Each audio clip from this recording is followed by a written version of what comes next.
Yo, how's everyone doing, guys? You guys are so lovely. I want to appreciate each and every one of you who has taken the time to subscribe to this channel. Welcome to Transform 360 with Suzy. Thank you very much, people, for the love and for the support. I do not take it for granted, and I want to assure you that you are in the right place. You have just joined the right family. So we started a series on loss and grief. We're still keeping up with it.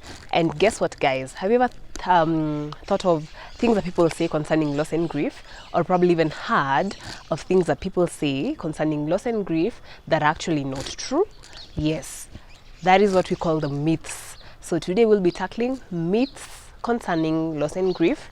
You guys, you don't want to miss out, because damn, this series is going to actually help all of us. Whoever is going through loss and grief, whoever is supporting someone who's undergoing loss and grief at this particular time, it will get much easier for you, because you'll be able to know how to better support them. And of course, also, we also need to learn how to take care of ourselves. So this series is meant for you. So guys, let's get started.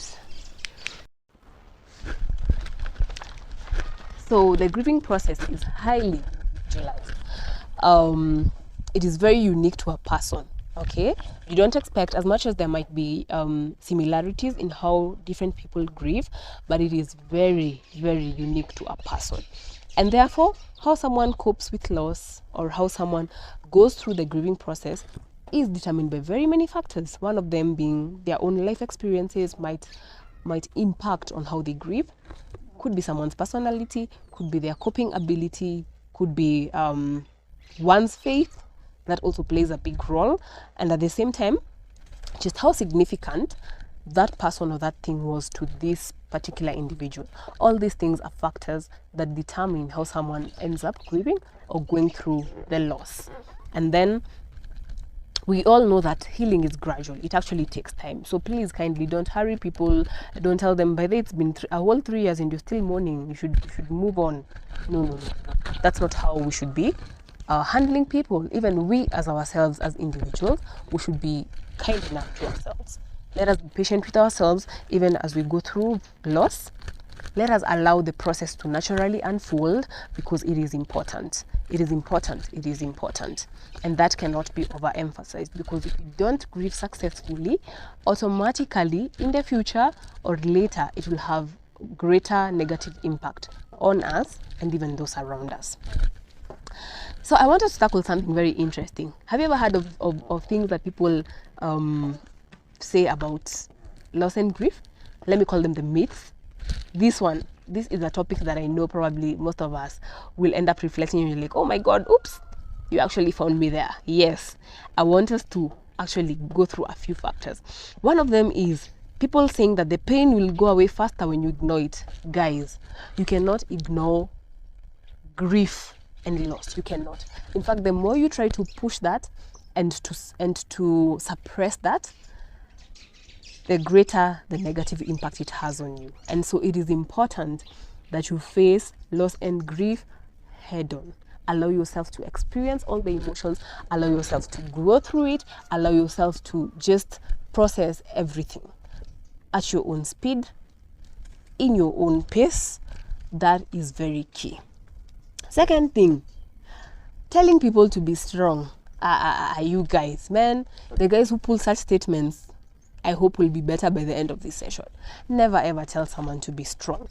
You know, feeling sad, feeling lonely, feeling frightened, crying, feeling weak during that particular moment, lacking sleep even, for example, having low productivity, doesn't mean that someone is weak.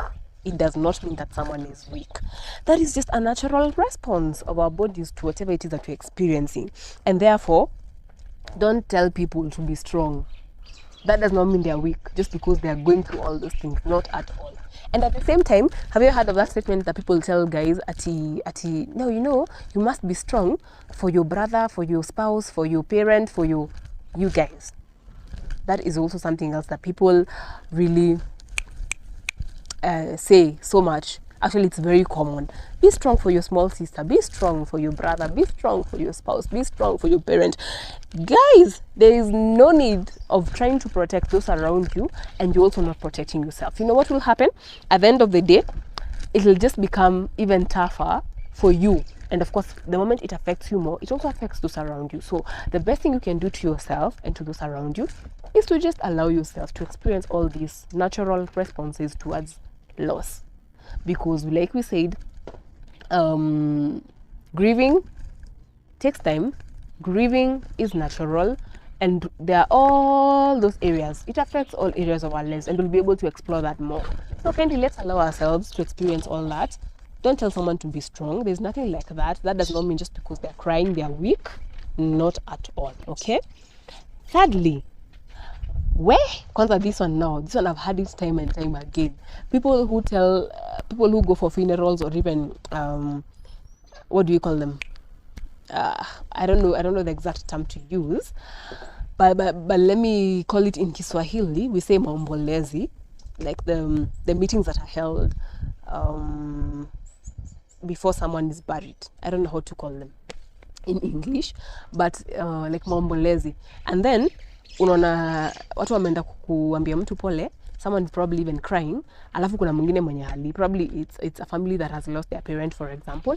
One child is crying, the other one is not crying, and then people are there telling each other, hey, have you seen the boy is not even crying? Or have you seen that girl is not even crying when she didn't love her parent? Guys, who said one has to cry when you've lost a loved one? Oh my God. It is not a must. And like I said earlier, there are those who will shed the physical tears. You'll actually be able to see them. Others cry from within. They're actually crying in the inside. And so that does not mean that they didn't love this person. And especially, kwanza our cultures. There are those cultures where when they're burying people, look and I don't want to mention names, and they see you not crying, wanakaribu hata waseme you're the one who caused the death of that person or that individual. Guys, please, let's allow people to be people. Let's extend grace. Let's just allow people to go through the mourning process naturally, the best way they know how. If someone is not able to shed tears at a particular time, it is okay. It is okay. It is okay. Don't force someone to cry so that they can fit in, or so that they can appear as if they are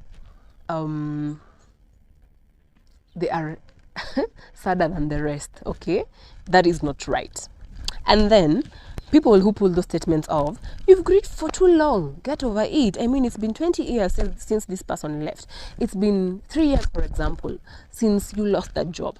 It's been 10 years since your marriage ended. Come on, get a life and move on. Guys, you cannot afford to tell someone that. That is very harsh. That is very unkind. We cannot say such statements to people, by the way. There is no specific time frame for grieving. How long it takes, like I said earlier, differs from person to person based on so many factors that I highlighted earlier, from their personality, their life experiences, their faith, their coping ability. All these things impact on those things. Of course, also probably also even the significance of this person to them, probably the significance of that thing to them. Guys, please, you cannot tell people that. So kindly, let's refrain from such statements, okay?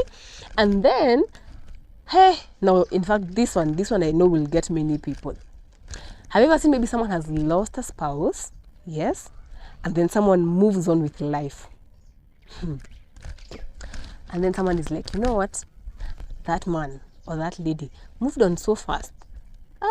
Uyo anafaa kuchunguzwa. That person, there is something that is not adding up. That person probably is the one who even killed the husband or killed the wife. Or that person never even really loved this person. Wait, people, do you know moving on with life doesn't necessarily mean forgetting? But you know what? Sometimes we cannot just wallow in the mourning process and grieving process all through. And by what I mean by wallowing is, for instance, if you are working, if you are raising children, if someone probably had the business that they were running, if someone probably had a marriage, for instance, before the loss occurred, guys, such is life. After these things happen, If they are kids, they will still need to go to school. If it's probably someone who was working, they'll still need to go to work. If it's someone who was married before and maybe they need someone to help them look after the child or their children, probably 1 or 2 years down the line, they might end up remarrying and get someone who they are compatible with, someone who they love, and someone who can actually help them to carry on with this journey. Guys, please, please, please, please, let's stop putting people in a box and now believing that just because someone has moved on means that they didn't love that person. That is one. Two, means that they didn't care about that person. No, moving on is not equated to forgetting. Someone might have moved on, but they've not forgotten that person or thing that they really valued. And someone might have moved on, but they still hold the memories of this person or this thing dear, very dear to their hearts. And so let us not be mean. Let us not be mean to people. That is the least time to even bring up all these things. People really need our support, and that is what it should be for them. Okay, last but not least, guys, this one, hey, people who tell others, don't worry, God will give you another one. Where? That's another serious one. You can even see my face because of that one. Someone has lost a child, a pet, a business, for instance, a relationship, a marriage. Don't worry, God will give you another one. Do you know, even if God was to give someone another one, it might not replace the place of the initial one. Why? Because one, people are unique, circumstances are unique, businesses are unique, everything has something unique just tied to it. And so even if someone maybe gets another child, probably even in the face of losing a child or maybe miscarrying, and then they get pregnant again, or no, even actually before they get pregnant, don't tell them at God will give you another one. Do you know, even when that other child comes, they might not replace the one that they had. And so let us refrain from such statements, because this not only hurt the person who is grieving, but they also make the grieving process very, very difficult for individuals. And kindly, I want us to interact on the comment section. I would just type those things that people actually tell others that you actually deem very very hurtful, insensitive, actually is the right word. The things that we are used to telling people that we should not be saying to them. That is all I'm saying. Please don't say these things to people, and also don't carry those myths. Okay? Thank you guys for joining me. I hope we've all gotten to understand the myths. Yes. Let us share, let us type on the comment section and share those things that people say about loss and grief that are actually not true. Let us learn together, let us grow together. And you know what? Don't forget to look out for the next video. You guys will actually love it. I won't preempt what we'll be talking about, but make sure you hit the notification bell so that anytime I post it and anytime it goes up, you'll be among the first people to actually see it. Thank you very much and have a lovely day. Bye.